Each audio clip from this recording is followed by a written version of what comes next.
فرماتے ہیں۔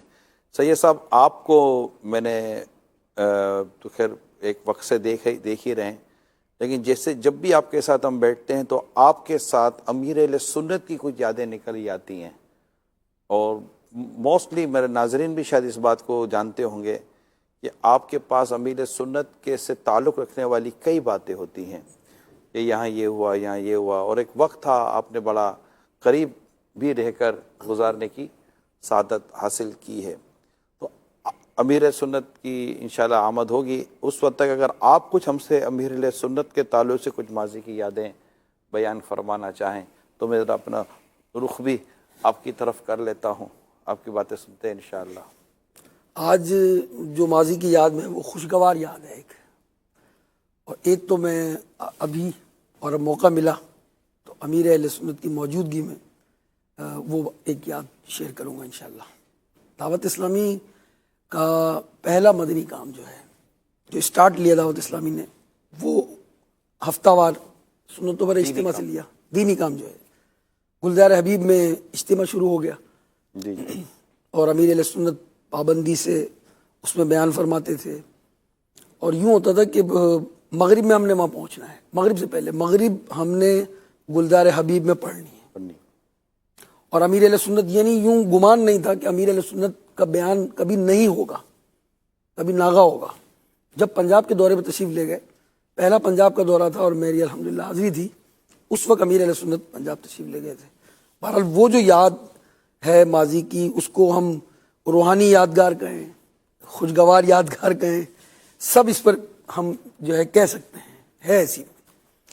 ٹھیک ہے کہ وہ امیر اہل سنت ایک مرتبہ تشریف لائے۔ اچھا، عموماً ہمارا طریقہ بھی یہی ہے کہ مبلغین تلاوت و نعت کے بعد بیان کرتے ہیں، تو امیر اہل سنت تشریف لائے اور آپ نے درود پاک پڑھایا۔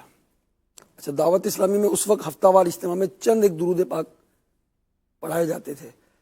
آپ نے فرمایا کہ آج میں ایک درود پاک کو ایڈ کر رہا ہوں، یہ درود پاک بھی اب ہر جمعرات کو پڑھایا جائے۔ اور وہ درود کون سا تھا؟ وہ درود تھا جزا اللہ عنا محمدن صلی اللہ علیہ وسلم ما هو اہلہ۔ اچھا، آپ نے یہ درود پڑھا اور پھر اس کا ترجمہ بتایا، پھر درود پڑھا، پھر ترجمہ پڑھایا۔ ابھی پڑھتے رہے آپ۔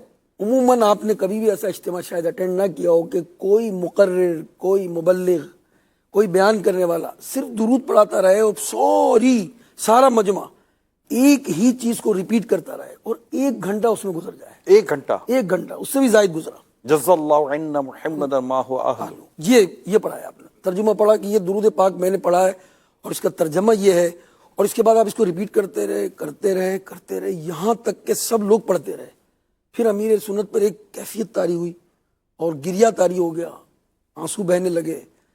امیر اہل سنت تو کیا روئے کہ سارا مجمع ہی رو پڑا، اور گلزار حبیب میں ایک سمجھ لو روحانی سما بن گیا، لوگوں کی ہچکیاں بن گئی، اور امیر اہل سنت کچھ توقف کر رہے ہیں، پھر پڑھ رہے ہیں، پھر رکتے ہیں، پھر پڑھتے ہیں، سارا مجمع ساتھ پڑھ رہا ہے۔ گویا ہفتہ وار اجتماع وہ درود والا اجتماع بن گیا، کوئی بیان نہیں کیا امیر اہل سنت نے۔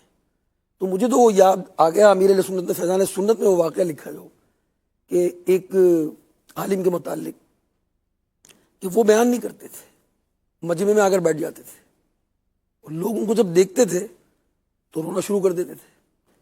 یہی کیفیت ہم نے امیر اہل سنت کی بھی دیکھی کہ ملاقات میں جب لوگ لائن میں لگے ہوئے ہوتے ہیں، اب تیسرا چوتھا نمبر جیسے جیسے وہ قریب آتا جاتا ہے اس کے آنسو بہتے ہیں۔ ہم بھی شروع میں آ کے دیکھتے تھے کہ یار یہ ہوتا کیا ہے، یہ آنسو کیسے نکلتے ہیں، یہ لوگ روتے کیوں ہیں؟ یہ بھی نہیں پتہ چلا جب ہم لائن میں لگے، جب ہم نے ملاقات کی تو ہماری بھی وہی کیفیت شروع ہو گئی۔ بہرحال تو امیر اہل سنت نے پورے اجتماع میں کوئی بیان نہیں کیا، اور پورے بیان میں آپ درود شریف پڑھتے رہے۔ یہ درودوں کا اجتماع تھا۔ اس کے بعد ذکر الہی ہوا، اور پھر امیر اہل سنت نے اردو میں کوئی دعا نہیں کرائی، یہی درود کی پھر تکرار، عربی میں کچھ دعائیں پڑھی آپ نے۔ یوں درود پاک کا یہ اجتماع کا اختتام ہوا۔ تھا تو یہ ہفتہ وار سنت والا اجتماع، مگر یہ درود کا اجتماع ہو گیا۔ تو یہ اس میں جو ایک یاد یہ ہے کہ درود پاک سے محبت اور درود پاک ایک دعا ہے، یہ جی دعا ہے بالکل کہ جزا اللہ عنا محمد ما هو اہلہ، کہ رسول پاک صلی اللہ علیہ وسلم کو جزا دے اللہ جس کے وہ حقدار ہیں. یہی ترجمہ آپ نے بیان فرمایا. یہ دعا مطلب یہ اس میں جیسے کہ سید صاحب فرما رہے ہیں کہ اس میں اور کوئی بیان نہیں ہوا.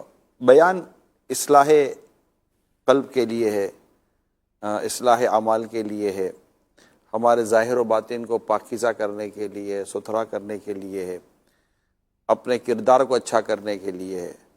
تو یہ جو سید صاحب نے جو ماشاءاللہ ارشاد فرمایا کہ اس بیان میں بیان مطلب اس اجتماع میں بیان نہیں، ویسے درود پاک وہ مقصد جو تھا وہ مقصد تو حاصل ہو ہی رہا تھا کہ جو شرکاء اجتماع تھے، جو شریک تھے، ان کی آنکھوں سے عشق رسول میں آنسو بہنا، دل میں محبت رسول کا بڑھنا، عشق رسول کا بڑھنا، چاہت رسول کا بڑھنا، درود پاک کی عظمت کا اور بڑھنا، اور اس طرح ایک رقت بھرا انداز اختیار کر. آپ شاید صحیح صاحب آپ کو یاد ہوگا کہ امیر سنت حج پر آئی تھنک کہ شاید تشریف لے جا رہے تھے، تو اس وقت بھی ایک اجتماع ہوا تھا جو رونے بالکل اس میں بھی یہی ہوا تھا، اور اس میں سچی بات سکھاتے یہ ہیں پر ہوا تھا.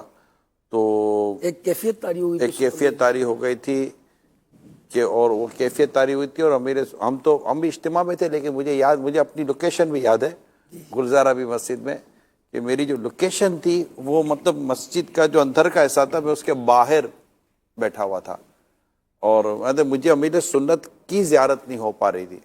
اجتماع تو بہت بڑا ہو جاتا تھا، دعوت اسلامی کا ہفتہ وار اجتماع، تو میں اس طرف تھا. تو وہاں سے براہ راست امیر سنت کی جہاں اب بیان فرمائے تھے وہاں سے زیارت تو نہیں ہو رہی تھی، لیکن مجھے دھار سے مائک کے گرنے کی آواز ہے، ڈھم کر کے جیسے مائک نیچے آیا، اور وہ حاجی مشتاق نے وہاں سے کلام شروع کیا. کوہرام مچا ہوا تھا، اور گویا کہ ایسا لگتا ہے کہ عشق رسول کی خیرات بٹ رہی تھی اس وقت دعوت اسلامی کے ہفتہ وار اجتماع میں. میں یہاں پر